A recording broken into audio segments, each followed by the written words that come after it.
Hello everybody and welcome to the Tuesday edition of Video Clips, and I have just a couple of quick announcements starting with tonight, March 12th at 9 p.m. Eastern is Conversations with Dr. Pam. That's me.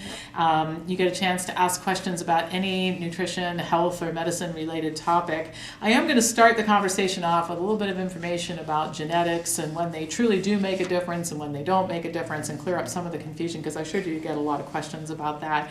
And then the other thing is we finally are ready to start taking applications for this summer's Diet and Lifestyle Intervention course. This is the program taught by me and Cobble Esselstyn and John McDougall and Dr. Ralph Moss and Dr. Alan Goldhammer and Dr. Neil Barnard, all the people that you hear me talking about all the time.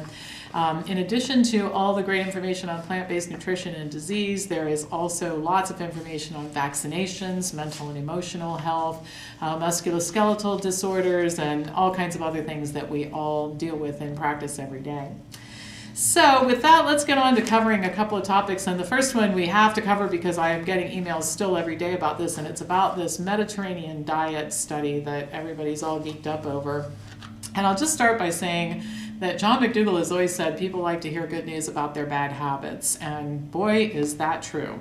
And so people who've developed the bad habits of eating a lot of olive oil and nuts and drinking lots of wine on a regular basis got what they thought was some really great news when the New England Journal of Medicine published a study showing that eating a Mediterranean-style diet can reduce the risk of strokes, heart attacks, and deaths. And boy, this Mediterranean diet, it's sort of like the soy issue. It will not go away.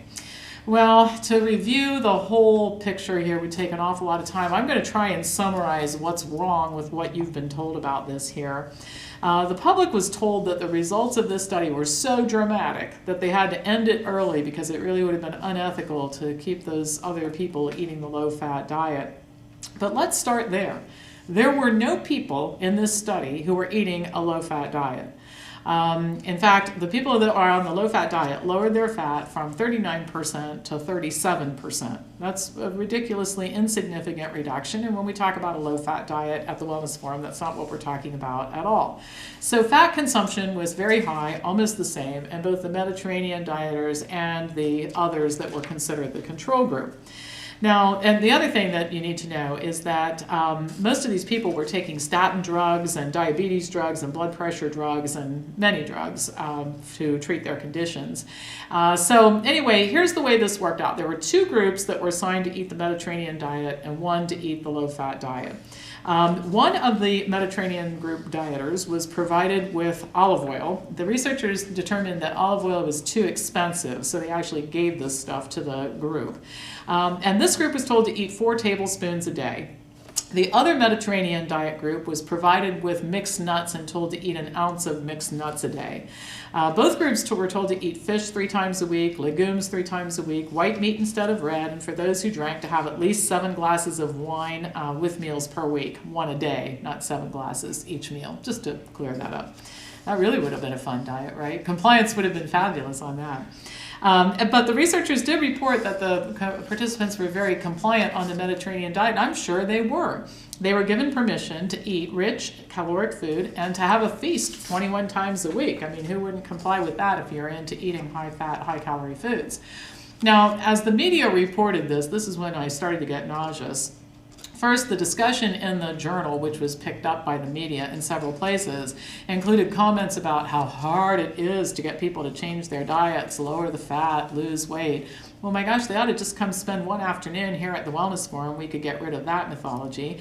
And an article in the New York Times quotes Steve Nissen, chairman of the cardiovascular medicine unit at Cleveland Clinic, as saying that low-fat diets have not been proven to be helpful, and they're hard for people to follow. Now, it's just almost hard to comprehend this since he's housed in the same facility as Caldwell Esselstyn, and I won't regurgitate all of Esselstyn's results here, but my gosh, we know what he's been able to do over the years with heart patients.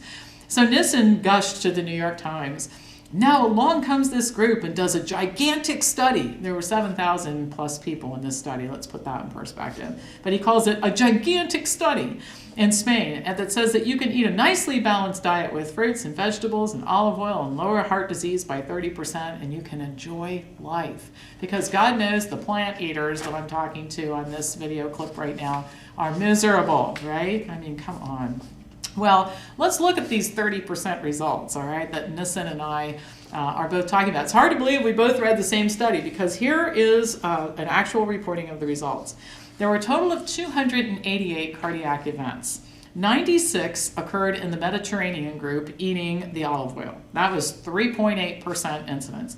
83 in the group eating nuts, 3.4%, and 109 in the low-fat group, 4.4%. So in absolute terms, the people eating liquid fat, that's what I call olive oil, experienced a risk reduction of 0.6%, and those eating nuts had a 1% reduction risk. So, and the other thing is statistical significance was only achieved for stroke, not for the other, for heart attacks and all-cause mortality. So what the study actually shows is that people who eat high-fat diets, whether it's the Mediterranean diet or some other brand of high-fat diet, all have about the same risk of having a cardiovascular event during a particular period of time. So this just turned out to be another example of how research money is wasted by comparing two or more bad diets to see which of the bad diets is better. And what's so unfortunate is the public buys this, and we can forgive the public. They're not really supposed to know better. But the doctors who bought this story, Steve Nissen, the American Heart Association, and some of the other physicians that are talking this up like it's the greatest thing since right turn on red light, it is not only unfortunate, it's almost criminal that they don't know better. I go back to what John McDougall said a couple years ago, that some of these doctors should be charged with criminal behavior for being so irresponsible. All right, so hopefully that clears up the confusion. So those of you who are thinking about going out and buying a case of red wine and a case of olive oil and a big bag of mixed nuts, save yourself the trouble. Not a good idea, all right?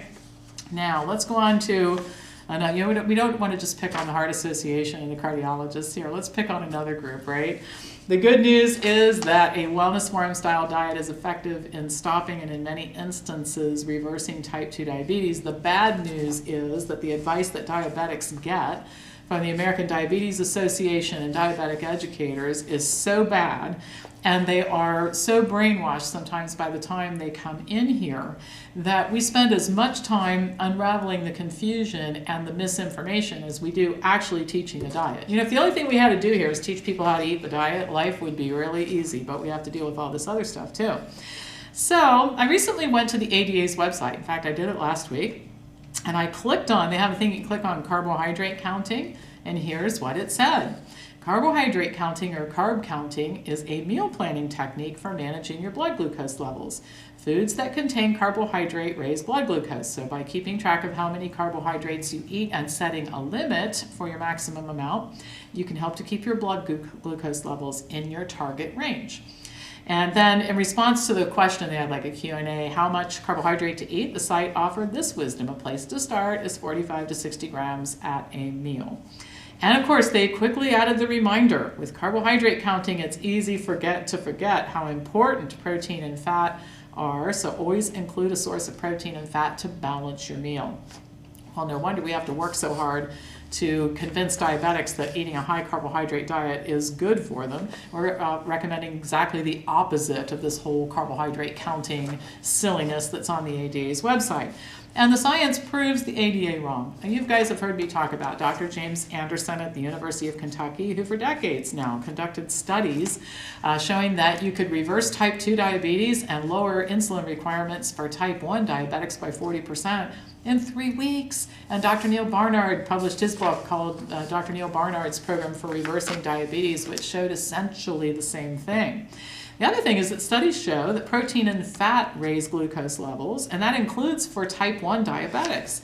The November 2012 issue of Diabetes Care had an article that showed that dietary fat raises insulin requirements in patients with type 1 diabetes. And the reason is that we know that diabetics are really good at storing fats inside their cells. We call it intramyocellular fat. And so this makes diabetics more insulin resistant. It keeps the insulin from being able to get glucose into the cells. So this advice to eat more protein and fat is absolutely ludicrous. The article concluded that the evidence that dietary fat increases glucose levels and insulin requirements suggests that dietary fat intake is an important nutritional consideration for glycemic control, and goes on to say we ought to question whether or not this carb counting thing is a good idea. I've also reported studies showing that protein raises insulin needs as well. So this is just wrong advice. It's clinically wrong. And so I understand the concern when diabetics come in here after they've been brainwashed that they're supposed to eat protein and fat and carbs are bad for them. And here we are telling them to eat potatoes and corn and bread and pasta, of course with lots of fresh vegetables and rice and fruit and legumes. They want to eat those foods, but they're just terrified because they've been told that that's how they got the diabetes, when in actuality it's the protein and the fat. So anyway, I guess that the good news is that there are some people telling the truth about this. The bad news is the other guys sure do make a lot of work for people like me. But I don't mind it as long as we keep converting people. I'll keep at this, and as long as people are listening, I will keep doing this. So that's all for now. As usual, feel free to pass this on to anybody who you think might be interested. Have a great day, and I'll be back to you on Thursday.